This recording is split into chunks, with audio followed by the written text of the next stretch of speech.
Yo, what's up guys? Welcome back to yet another educational English video. I am your new dad, and today we're going to be talking about the difference between active and passive voice. Zarek Garcia asked personally for content about passive voice, but for me, you can't talk about one without talking about them both being active and passive. So Zarek, I hope you're watching, because this is for you, buddy. And for the rest of you guys, I am not joking when I say I will make videos about what you ask, so ask away in the comment section down below.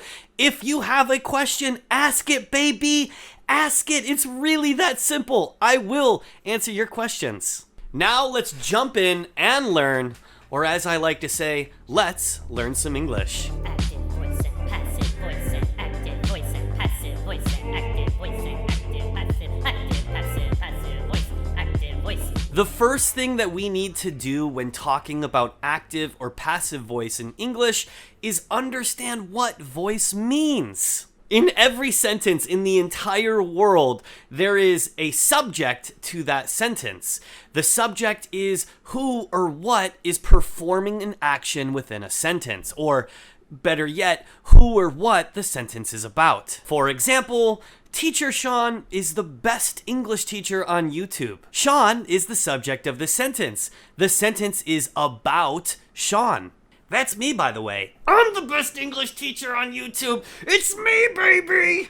But when we look at active and passive voices, we are looking closely, very closely, at the sentence to see if the subject is doing the action or if the subject is receiving the action. If the subject does the action, it becomes active voice.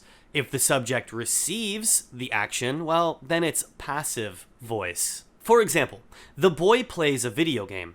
In this sentence, the boy is the subject, and he plays, which is the verb. The boy plays a video game. So that makes this sentence an active voice sentence because the boy is doing the action. This makes the boy an active subject. But wait. If I were to say, the video game is played by the boy, now the subject of the sentence is the video game. Play is still the verb, though now it's changed to played. The video game is played. But the video game is receiving the action. It means that it's not doing it because the boy is playing it. The boy is still playing the video game. The video game is played by the boy. That means that this is a passive voice. Because despite the video game being the subject of the sentence, it is not doing the action. The boy is still doing the action. Basically, if your subject of the sentence is active, meaning that they're doing the action, then your sentence is active. If in your sentence the subject is not doing the action is happening to the subject, then your sentence is passive. So the main thing that makes these important to understand is that we actually want to avoid using passive tense because it's more difficult for our listeners to understand, or our readers for that matter. Using active voice is faster and it's more clear. So just keep in mind that passive voice is not something that you want to use, and later in this video, we're going to talk about how to fix using passive voice, like how to change passive voice sentences into active voice, but we'll get there shortly. What we're going to do is take a quick look at an easy example. I burnt my hand on the stove, or my hand was burnt on the stove. In this first sentence, the subject is I. I burnt my hand on the stove. I burnt my hand, which is the action. I burnt my hand. In the first sentence, the subject is I, and I burnt my hand on the stove. Burnt my hand is the action. I am the subject, burnt my hand is the action, but I am the one doing it, which makes this an active voice sentence. In the second one, my hand was burnt on the stove. My hand becomes the subject, but burnt by the stove or burnt on the stove is the action.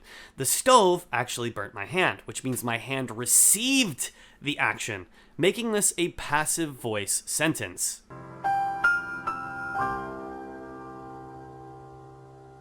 So those are really, really, really, really, really, really, really, really, really, really, really, really, really easy to understand.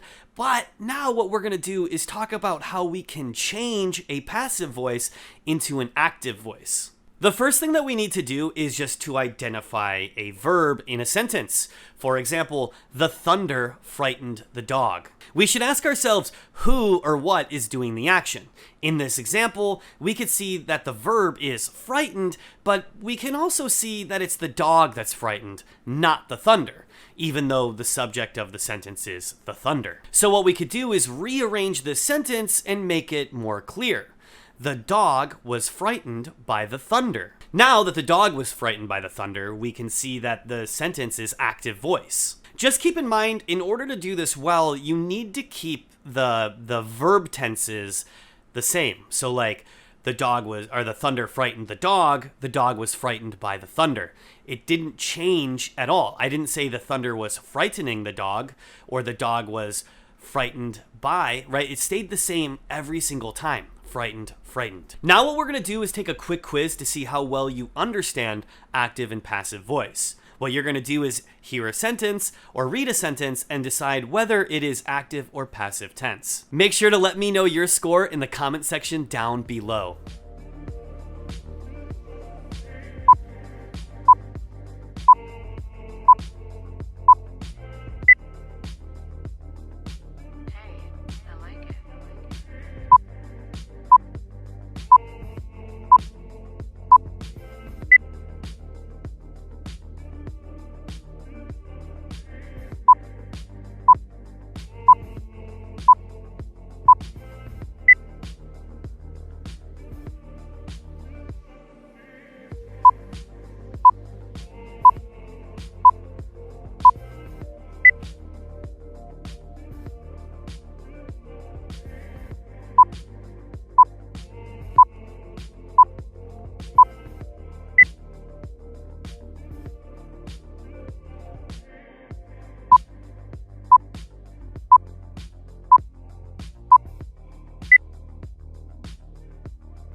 Alright guys, that's it for today's video.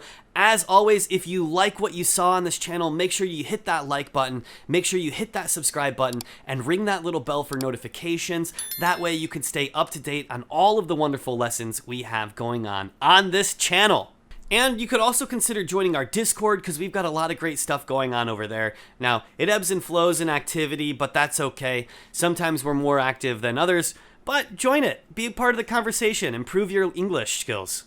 And let me know what you'd like to see next on this channel, because I will make it, just like I did for Mr. Garcia, or Mrs. Garcia. I really don't know whether you're a Miss or a Mrs. Sorry, Zaret. But I'll do it for you guys. I will make this content for you if you ask. And if you want to win $25 in Amazon gift cards at the end of this month, all you have to do is be subscribed to the channel with notifications on, have that like button smashed on this video, and leave me a comment in the comment section down below on something that you would like to see in the near future here on this channel. As always, thank you for watching all the way to the end. Stick around for a little bit of affirmation. Let's get affirmation. Let's get some affirmation. Ooh, baby, affirmation. Now for a bit of much-deserved affirmation. I just wanted to let you know how proud of you I am, how amazing it is that you're going out of your way to improve your English skills. You're using your free time to improve yourself, and that is amazing.